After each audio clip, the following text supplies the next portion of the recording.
꽃길로 갑시다. 꽃길로 갑시다. 오늘은 야고보서에 대해서 함께 말씀을 생각해 보려고 합니다. 야고보서, 이 야고보가 쓴 서신서다. 이래서 야고보서라죠. 저자의 이름을 따라서 붙여진 것입니다. 저자는 누구냐? 본서에서 야고보가 이제 흩어진 유대인들에게 보낸 편지다라고 기록을 하는데요.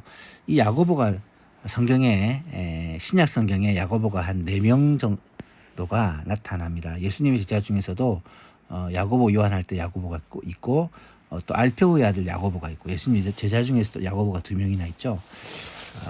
그런데 이 야고보서는 예수님의 제자 야고보가 쓴 게 아니라 유대 전통에서는 예수님의 형제 야고보가 기록한 것으로 보고 있습니다. 예수님의 육신의 형제죠.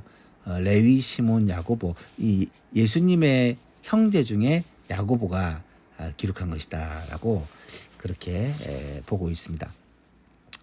사도행전을 읽어보면 이 야고보 사도는 예수님의 형제를 나중에 이제 예수님이 부활하고 나서 회심을 하죠. 그리고 나서 초대 예루살렘 교회에서 기둥 같은 일꾼 중에 하나였다. 베드로와 더불어서 가장 중요한 지도자가 야고보 야고보였다라는 것을 알 수 있죠. 야고보 사도는 사도 중에 최초의 순교자가 되죠. 이 야고보 사도 말고, 그러니까 야고보 요한 할 때 그 야고보 말고 예수님의 형제 야고보가 이 초대 예루살렘 교회에서 베드로와 더불어 가장 중요한 지도자였다라는 것을 알 수가 있습니다. 기록 목적이 뭐냐? 이 참된 믿음에는 반드시 삶이 따르게 되어 있습니다. 만일 예수님을 믿는다고 하면서도 그 사람의 생각과 삶에 아무런 변화가 나타나지 않는다면 그 믿음은 죽은 믿음이다라고 말할 수밖에 없습니다. 참 믿음은 반드시 생각과 삶에 영향력을 미치게 돼 있고 변화가 나타날 수밖에 없다는 거죠. 왜요? 우리 삶의 주인이 바뀌는데 어떻게 변화가 나타나지 않을 수가 있겠습니까? 따라서 야고보는 흩어져 사는 유대인 성도들에게 이 야고보서의 수신자는 흩어진 유대인들이죠. 12지파라고 했으니까 유대인들을 얘기하는 것이고 참된 믿음, 이 참된 믿음은 단순히 지식적인 동의나 믿는다라는 어떤 감정적인 확신이 아니라 삶의 변화까지 따르는 순종과 이 말씀대로 살아가는 이 순종의 삶까지 따르는 그러한 이 열매가 있을 때 이것을 참된 믿음이라고 말할 수가 있습니다. 그래서 주제는 행함이 있는 믿음에는 행함이 필요하다라는 것을 강조하고 있죠. 근데 이제 이 행함과 믿음이라는 것이 사실은 좀 어떻게 보면 하나의 그 대칭적인 주제죠, 그죠? 과연 믿음으로 구원을 받는다라고 했을 때는 행함으로 구원을 받는다라는 말이 아니죠, 그죠? 믿음으로 구원을 받는다라는 말은 내가 어떤 행위를 했으므로 그것 때문에 구원의 조건이 되는 게 아니라는 말이잖아요.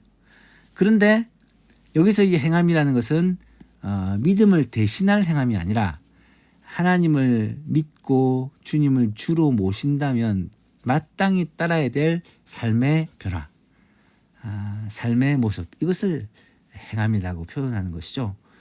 그 차이는 되게 중요합니다. 예수를 믿고 주님을 나의 삶의 주인으로 모시고 살면 내 삶에 예수님을 믿기 전과 똑같은 삶을 살 수가 없다는 말이죠. 주인이 바뀌어도 어떻게 똑같은 삶을 살 수 있겠어요, 그죠? 그래서 이런 부분에 대해서 이제 좀 오해가 많이 있습니다. 우리만 오해한 게 아니라 이제 옛날에 신학자들도 루터와 같은 종교개혁자들도 오해를 해가지고 이 야고보서는 믿음보다 행함을 더 강조한다. 그래서 조금 지푸라기 복음이라고 이렇게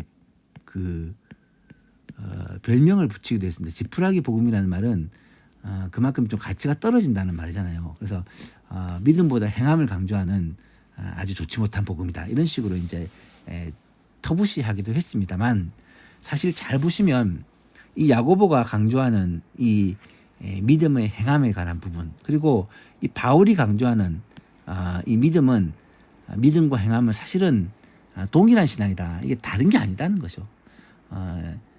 바울도 믿음과 행함을 동시에 강조하고 이 야고보도 믿음과 행함을 동시에 강조하지만 그 강조의 어떤 좀 시각의 차이일 뿐, 입장의 차이일 뿐이지 두 개 다 동시에 강조한다는 것은 틀림이 없습니다. 그래서 야고보와 바울의 주장을 조금 정리를 해보면 구원의 필수적인 믿음, 결국은 구원은 믿음으로 받는다. 이거는 뭐 말할 필요도 없습니다. 야고보도 바울도. 그리고 행함이 없는 믿음은 가짜다. 진짜 믿음이 아니다. 예수님을 믿고 내 주인으로 삼고 살아가는데 삶에 변화가 없다. 예수 믿기 전과 똑같다. 이거는 가짜 믿음이다. 진짜 믿음이 아니라는 거죠. 죽은 믿음이라는 거죠. 그 얘기를 이제 야고보서도 하고 바울도 하고 있죠. 그다음에 구원에 이르는 믿음은 행함으로 온전하게 된다. 그러니까 행함이 따르지 않는 믿음은 불완전한 믿음이다.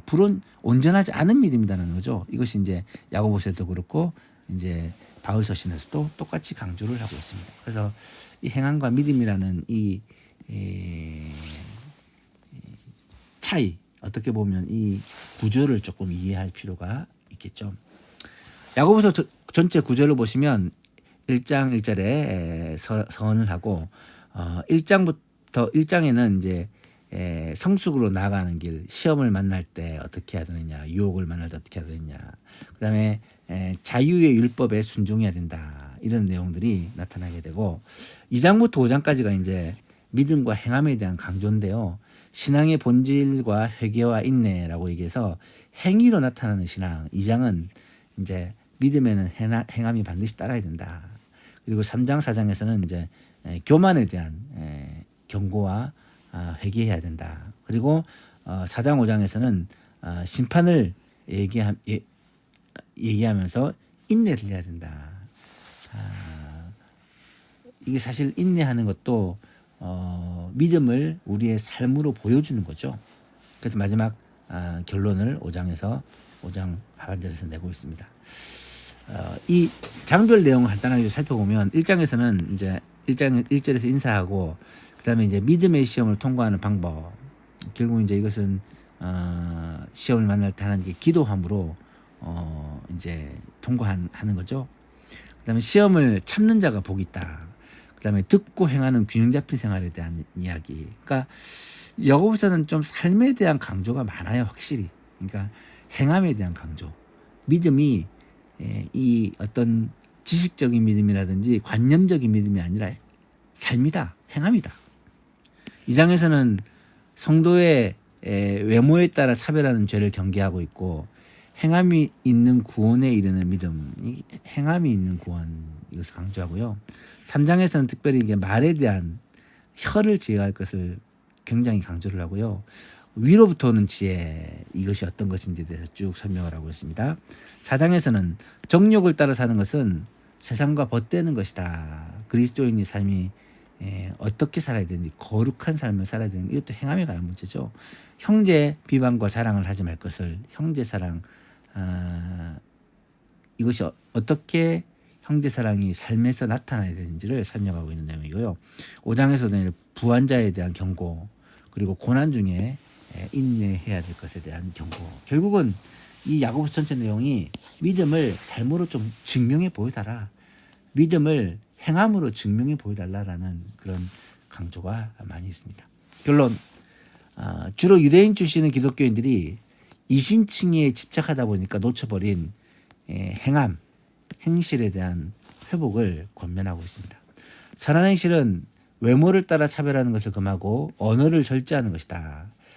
이 말과 행동에서 이 우리들의 행함, 삶이 나타나네요. 말과 행동이 곧 삶이라는 것이죠.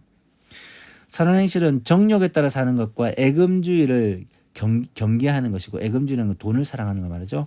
그리고 기도로 인내하는 것을 포함한다. 성도가 어떻게 살아야 될지, 어떻게 말씀대로 행해야 될지를 보여주고 있는 것이죠.